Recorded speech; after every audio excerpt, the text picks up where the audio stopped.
ایک بات میں آپ کو قطعی طور پر یقین دلاتا ہوں کہ جماعت احمدیہ کا 100% قرآن کریم کی ہر آیت پر ایمان ہے، اور یہ وہ جماعت ہے جس کا یہ عقیدہ ہے کہ ناسخ اور منسوخ کی کوئی حقیقت نہیں ہے۔ قرآن کریم کا ایک شوشہ، ایک ذرہ بھی منسوخ نہیں ہوا، کیونکہ جس وقت بھی آپ نسخ منسوخ مان جائیں گے، کچھ آیتیں مٹانے والی آ جائیں گی، کچھ مٹنے والی بن جائیں گی، اور قرآن کریم جو فرماتا ہے لا ریب فیہ، اس میں ریب داخل ہو جائے گا۔ اس لیے اگر نعوذ باللہ من ذالک جماعت احمدیہ قرآن کی کسی آیت پر ایمان نہیں لاتی تھی تو پھر نسخ منسوخ کے عقیدے کو تو ماننا چاہیے تھا، یہ کہہ دیتے کہ یہ منسوخ ہو گئی۔ ہرگز ایسی بات نہیں، ہم سچے ہیں، صادق ہیں اپنے قول میں، اپنے ایمان میں صادق ہیں۔ آن حضرت صلی اللہ علیہ وآلہ وسلم کو خاتم النبیین مانتے ہیں، ہر اس معنی میں مانتے ہیں جس معنی میں صلحائے امت اور عرب استعمال سے لفظ خاتم کے معنی ثابت ہیں۔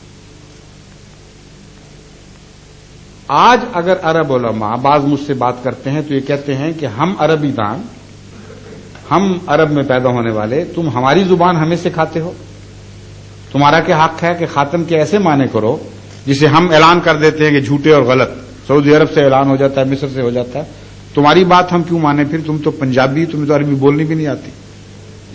اس کا میں جواب یہ دیتا ہوں کہ مجھ سے میرا بحث کا کوئی حق نہیں، بالکل ٹھیک فرما رہے ہیں، لیکن محمد مصطفیٰ صلی اللہ علیہ وآلہ وسلم کا حق رہتا ہے قائم، آپ کے صحابہ کا حق رہتا ہے۔ اگر میں خاتم کا مضمون خود حضرت اقدس محمد مصطفیٰ صلی اللہ علیہ وآلہ وسلم کی زبان سے آپ کو دکھا دوں، پھر آپ کو زیادہ عربی آتی ہے کہ محمد رسول اللہ علیہ وسلم کو عربی زیادہ آتی ہے، پھر یہ بحث اٹھے گی، ہم بیچ میں سے نکل جاتے ہیں، پھر آپ بحث کیجیے۔ اولین صحابہ سے اگر ثابت کر دوں کہ خاتم کا وہ مفہوم مطلب نہیں ہے جو آج کے بعض علماء عرب ہوں یا غیر عرب قرآن کی طرف منسوب کر رہے ہیں، بلکہ وہ مطلب ہے جس کو ہم مانتے ہیں، اور یہ صحابہ کا عقیدہ تھا، پھر آپ بحث کیجئے۔ وہ عرب صحابہ صلحائے عربی نہیں تھے، بلکہ عربی کے لحاظ سے آج کی بگڑی ہوئی عربی سے تو بہت بہتر عربی جانتے تھے۔ آج تو میں نے تو دیکھا جتنے عرب آتے ہیں ان کو کہا جائے فصحا بولیں تو ذرا زور لگا کے بولنی پڑتی ہے، ورنہ بگڑی ہوئی عربیاں بول رہے ہیں، پہچانی بھی نہیں جاتی عربی۔ تو محمد رسول اللہ صلی اللہ علیہ وسلم اور آپ کے زمانے کی عربی ہر مسلمان کو تسلیم ہے، بہتر تھی، افصح تھی، ابلغ تھی اور سچی تھی، یعنی وہ لوگ سچے تھے جو عربی بولتے تھے۔ اب سنیے، حضرت صلی اللہ علیہ وآلہ وسلم نے حضرت علی رضی اللہ تعالیٰ عنہ کو مخاطب کر کے فرمایا، انا خاتم النبیین و انت خاتم الاولیاء۔ یہ لفظ آگے پیچھے ہو سکتے ہیں مگر قطعی طور پر یہ لفظ موجود ہے۔ فرمایا کہ میں خاتم النبیین ہوں یا علی، اور تو خاتم الاولیاء ہے۔ اور یہی حدیث دوسرے لفظوں میں خاتم الاصفیاء کے معنوں میں کے لفظوں کے ساتھ استعمال ہوئی، اور یہ حدیث شیعہ فرقوں کی کتب میں بھی موجود اور سنی فرقوں کی کتب میں بھی موجود، اسی لیے حضرت علی رضی اللہ تعالیٰ عنہ کو خاتم الاولیاء کا لقب دیا جاتا ہے۔ آپ نے اپنے خاتم النبیین کے ساتھ جوڑ کر بیان فرمایا ہے۔ میں یہ پوچھتا ہوں، ان ظاہر صاحب سے پوچھیے آپ جنہوں نے سوال کیا کہ کیا اس بات پر آمادہ ہیں کہ یہاں جو معنی خاتم کا آپ ایک حصے میں کرتے ہیں دوسرے میں بھی وہ تسلیم کر لیں؟ اگر وہ آمادہ ہو جائیں تو بحث ختم ہو جاتی ہے۔ پھر آپ ان سے پوچھیے کہ بتائیے خاتم الاولیاء کا کیا مطلب ہے؟ اگر خاتم الاولیاء کا مطلب ہے ایسا ولی آ گیا جس کے بعد قیامت تک امت محمدیہ میں کبھی کوئی ولی نہیں پیدا ہوگا اور ولایت کی صف لپیٹ دی گئی ہے، تو پھر جائز ہے کہ ساتھ ہی یہ ترجمہ کیا جائے کہ ہاں جس طرح میں خاتم النبیین ہوں اور میرے بعد قیامت تک کوئی نبی نہیں آ سکتا اور نبوت کی صف گویا کہ لپیٹ دی گئی ہے۔ کیا یہ جائز ہے؟ اگر جائز ہے تو ولایت کو ڈھونڈتے رہیں اس امت میں جو ولایت کے لیے پیدا ہوئی تھی، ولی بنانے کے لیے آئی تھی، اور اعلان کرتی ہے کہ اولیاء اللہ کی جماعت ہے، الا ان اولیاء اللہ لا خوف علیہم ولا هم یحزنون۔ رسول اللہ صلی اللہ علیہ وسلم نعوذ باللہ یہ اعلان کر رہے تھے کہ ہمیشہ کے لیے ولایت ختم ہوگی۔ پھر آگے سنیے، حضرت عائشہ صدیقہ رضی اللہ تعالی عنہا نے ایک کہنے والے کو یہ حدیث پڑھتے ہوئے سنا، یہ حدیث سناتے ہوئے بازار میں اعلان کرتے ہوئے سنا کہ انا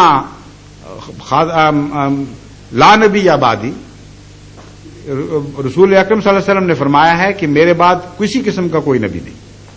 یہ حدیث آپ نے کسی کو پڑھتے ہوئے سنا، آپ نے اسے بلایا، فرمایا قولوا انہ خاتم الانبیاء ولا تقولوا لا نبی بعدہ، یہ تو کہو کہ حضرت محمد مصطفیٰ صلی اللہ علیہ وآلہ وسلم خاتم الانبیاء ہیں، مگر یہ نہ کہو کہ آپ کے بعد کوئی نبی نہیں.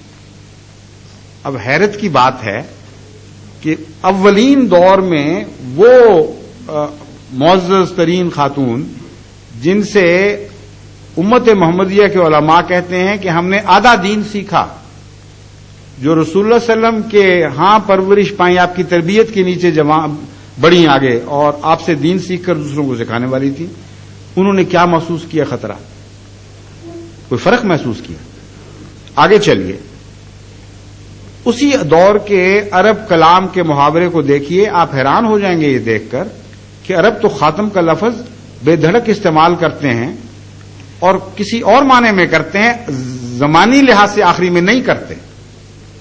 چنانچہ کہتے ہیں متنبی خاتم الشعراء تھا، کہتے ہیں ابو علی سینا خاتم الاطباء تھا، اور کوئی خاتم الحکماء بن گیا، کوئی اطباء بن گیا، کوئی خاتم الاولیاء ہو گیا. خاتم کا لفظ تو پھیلا پڑا ہے عرب استعمال میں.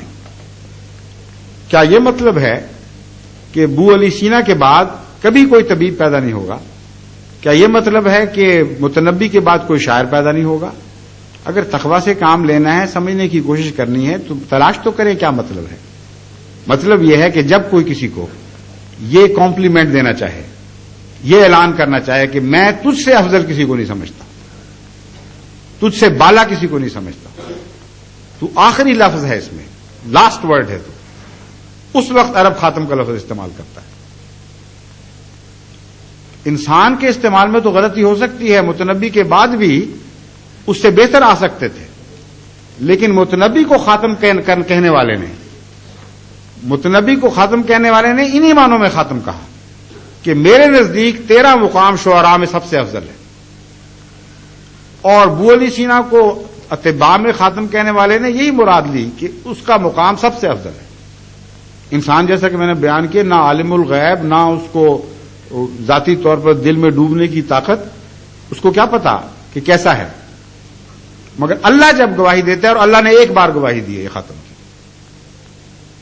سارے مذاہب کی کتابیں اٹھا لیں، آج تک خدا نے کسی نبی کے متعلق لفظ خاتم استعمال نہیں کیا سوائے ہمارے آقا و مولا حضرت اقدس مولانا حضرت محمد مصطفیٰ صلی اللہ علیہ وسلم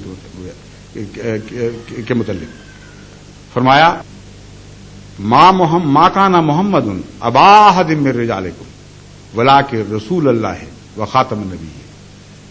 بس خدا نے فرمایا جو عالم الغیب ہے، جس نے نبوت بھیجی کہ کائنات میں جہاں جہاں بھی جتنے بھی نبی آئے ہیں، سب سے افضل، سب سے اعلیٰ حضرت اقدس محمد مصطفیٰ صلی اللہ علیہ وسلم.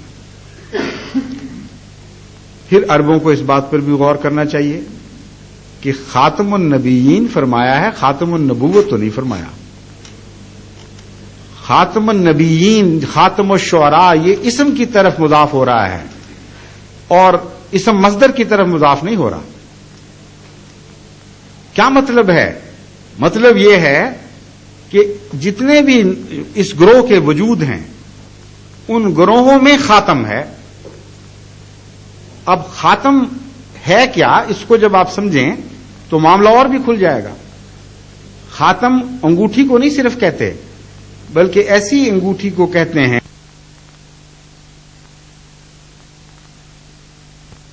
تصدیق کے لیے آتی ہے، جھٹلانے کے لیے نہیں آتی. تو فرمایا ایسا رسول آیا جس نے سب نبیوں کی تصدیق فرما دی. چنانچہ دوسرا معنی یہ بنا کہ خاتم کا مطلب مصدق آ گیا نبیوں کا. اور یہ بات جو ہے یہ حیرت انگیز اسلام کی سچائی کا اعلان ہے. عجیب بات ہے، جو مسلمان ان معارف کو نہیں سمجھتے وہ اس سے فائدہ ہی نہیں اٹھاتے. قرآن یہ اعلان فرما رہا تھا کہ آج تک دنیا میں کوئی ایسا نبی نہیں آیا جس نے تمام دنیا کے نبیوں کی تصدیق کی ہو. یہ تاریخی انقلابی واقعہ پیدا ہوا ہے کہ محمد مصطفیٰ صلی اللہ علیہ وآلہ وسلم ظاہر ہوئے جو یہ اعلان کر رہے ہیں کہ دنیا میں دنیا کے پردے پہ بھی کوئی نبی آیا وہ خدا کا نبی اور سچا تھا, اور سب پر ایمان لانا جزو ایمان قرار دے دے. لا نفرق بین احد من رسلہ, یہ اعلان کر دے کہ ہم کسی رسول پہ فرق نہیں کرتے, ہم سب پر ایمان لاتے ہیں. اب اگر کوئی شخص دنیا میں اس چیلنج کو قبول کرنے والا ہے, مجھے دکھائے لا کر کتاب کوئی. ساری دنیا کے الہی صحیفوں میں قرآن کریم کے سوا کسی نے اپنے رسول کو نہ خاتم کہا اور نہ کسی دنیا کے رسول نے کسی بھی مذہب میں تمام دنیا کے رسولوں کی تائید کی اور ان پر ایمان لانا ضروری قرار دیا.